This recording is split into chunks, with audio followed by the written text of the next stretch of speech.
दोस्तों नमस्कार, मैं हूं दुर्गेश उपाध्याय और आप देखना शुरू कर चुके हैं द दुर्गेश उपाध्याय शो। राष्ट्रीय स्वयं सेवक संघ अपने 100 वर्ष की यात्रा पूरी कर निरंतर आगे बढ़ता जा रहा है। आज हम अपने इस विश्लेषण में राष्ट्रीय स्वयं सेवक संघ की इसी यात्रा पर एक नजर डालेंगे और देखने की कोशिश करेंगे कि आखिर पिछले 100 वर्षों में संघ की जो यात्रा रही है वो किस प्रकार, कितनी रोचक और कितनी दिलचस्प रही है। भारत केवल एक भौगोलिक इकाई नहीं है, भारत एक विचार है, एक संस्कृति है और इसी संस्कृति की चेतना को जीवित रखने का नाम है राष्ट्रीय स्वयं सेवक संघ। आज जब संघ अपने 100 गौरवशाली वर्षों की यात्रा पूरी कर रहा है तो यह केवल एक संगठन की शताब्दी नहीं बल्कि एक राष्ट्र निर्माण के एक यज्ञ की शताब्दी है। सबसे पहले समझते हैं संघ की स्थापना और विचारधारा। साल था 1925। देश पराधीन था, समाज बिखरा हुआ था और आत्मविश्वास कहीं खो सा गया था। ऐसे में विजयदशमी के पावन पर्व पर डॉक्टर केशव बलिराम हेडगेवार ने नागपुर की धरती से एक ऐसे संगठन की नींव रखी जिसका उद्देश्य सत्ता नहीं बल्कि चरित्र निर्माण और राष्ट्र निर्माण था। डॉक्टर हेडगेवार का विश्वास बिल्कुल स्पष्ट था, जब तक समाज संगठित नहीं होगा तब तक भारत सशक्त नहीं बन सकता। संघ ने व्यक्ति निर्माण को राष्ट्र निर्माण की पहली सीढ़ी माना। डॉक्टर हेडगेवार के बाद गुरुजी गोलवलकर ने संघ को वैचारिक विस्तार दिया। उन्होंने भारतीय संस्कृति, राष्ट्र धर्म और सांस्कृतिक राष्ट्रवाद को एक सशक्त वैचारिक आधार प्रदान किया।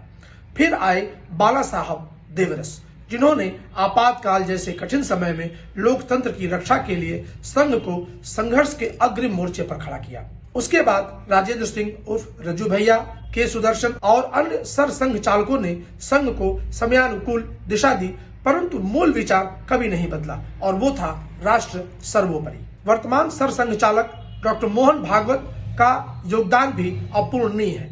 आज वो संघ का नेतृत्व कर रहे हैं। उनके कार्यकाल में संघ ने संवाद, समन्वय और समावेशन पर विशेष बल दिया है।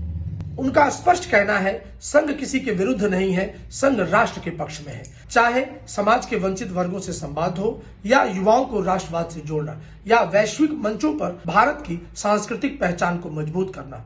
डॉक्टर मोहन भागवत के नेतृत्व में संघ अधिक परिपक्व, अधिक समावेशी और अधिक वैश्विक बनता जा रहा है। अब समझते हैं कि संघ के प्रमुख उद्देश्य क्या है। संघ का उद्देश्य केवल शाखाएं लगाना नहीं है। संघ का उद्देश्य है राष्ट्रभक्ति से ओतप्रोत नागरिक, सामाजिक समरसता, सांस्कृतिक पुनर्जागरण, आत्मनिर्भर भारत और चरित्रवान नेतृत्व का निर्माण करना। संघ का स्वयं सेवक सेवा को ही साधना मानता है और राष्ट्र को ही आराध्य। अगर वर्तमान परिदृश्य में संघ की प्रासंगिकता की बात की जाए तो आज जब दुनिया पहचान के संकट, सांस्कृतिक टकराव और नैतिक पतन से गुजर रही है तब संघ का विचार और भी प्रासंगिक हो जाता है। संघ हमें सिखाता है, आधुनिक बनो लेकिन अपनी जड़ों को मत छोड़ो। डिजिटल युग में भी संघ का स्वयं सेवक सेवा बस्तियों में दिखता है। आपदा में वो सबसे पहले पहुंचता है और समाज को जोड़ने का काम करता है। भारत को विश्व गुरु बनाने में संघ की अहम भूमिका होने जा रही है। विश्व गुरु भारत कोई नया नारा नहीं, यह भारत की सनातन परंपरा है। संघ ने योग, आयुर्वेद, भारतीय दर्शन और वसुधैव कुटुंबकम को पुनः वैश्विक विमर्श में स्थापित किया है। आज जब पूरी दुनिया भारत की ओर आशा भरी नजरों से देख रही है तो उसके पीछे संघ के 100 वर्षों की निरंतर साधना छिपी हुई है। अब बात करते हैं भारत के प्रधानमंत्री नरेंद्र मोदी की, जो कि संघ से ही निकले हुए हैं। प्रधानमंत्री नरेंद्र मोदी के व्यक्तित्व को समझना है तो संघ को समझना होगा। बाल स्वयं सेवक के रूप में संघ की शाखा से शुरू हुई उनकी यात्रा आज भारत के नेतृत्व तक पहुंची है। अनुशासन, राष्ट्रनिष्ठा, सेवा भाव और आत्मविश्वास, ये सभी गुण संघ की ही देन है। मोदी जी बार बार कहते हैं, संघ ने मुझे राष्ट्र के लिए जीना सिखाया है। आज जब भारत वैश्विक मंच पर सशक्त स्वर में बोल रहा है तो उसमें संघ संस्कारों की छाप स्पष्ट दिखाई देती है। अब अगर संघ की बात करें तो संघ एक संगठन नहीं, एक संस्कार है। राष्ट्रीय स्वयं सेवक संघ के 100 वर्ष सिर्फ इतिहास नहीं, भविष्य की भूमिका है। यह यात्रा बताती है कि राष्ट्र तब मजबूत होता है जब समाज संगठित होता है और जब समाज संगठित होता है तो व्यक्ति चरित्रवान होता है।